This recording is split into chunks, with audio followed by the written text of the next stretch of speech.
MMRDA कडून जमीन विक्रीचा सपाटा सुरू आहे। गेल्या 4 वर्षात 9,405 कोटींचे भूखंड विकण्यात आलेले आहेत। आणखी 11,177 कोटींची जमिनींच्या विक्रीचा प्रस्ताव आहे। बीकेसी ओशिवरा वडाळ्यातील भूखंड विकणार असल्याचं कळतंय। मुंबईसह MMR क्षेत्रातील पायाभूत सुविधा आणि वाहतुकीच्या सुविधा निर्माण करण्याची जबाबदारी असलेल्या MMRDAनं जमीन विक्रीचा सपाटा कायम ठेवलाय।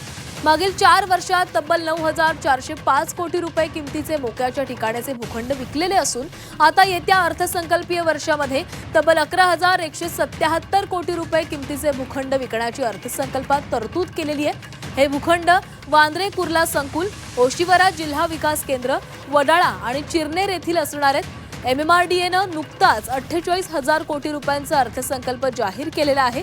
हा निधी भूखंडाची विक्री, कर्ज, सरकारी अनुदान, मेट्रोचं संचलन अशा वेगवेगळ्या मार्गाने उभा केला जाणार असला तरी त्यामध्ये कर्ज आणि भूखंड विक्रीतून उभा राहणाऱ्या निधीचा आकडा मोठा आहे।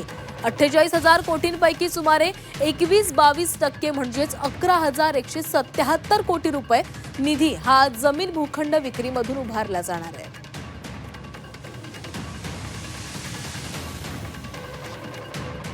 बीकेसीतला भूखंड 5,543 कोटींना विकला जाणार आहे। ओशिवरामधला 13 कोटींना विकला जाणार आहे।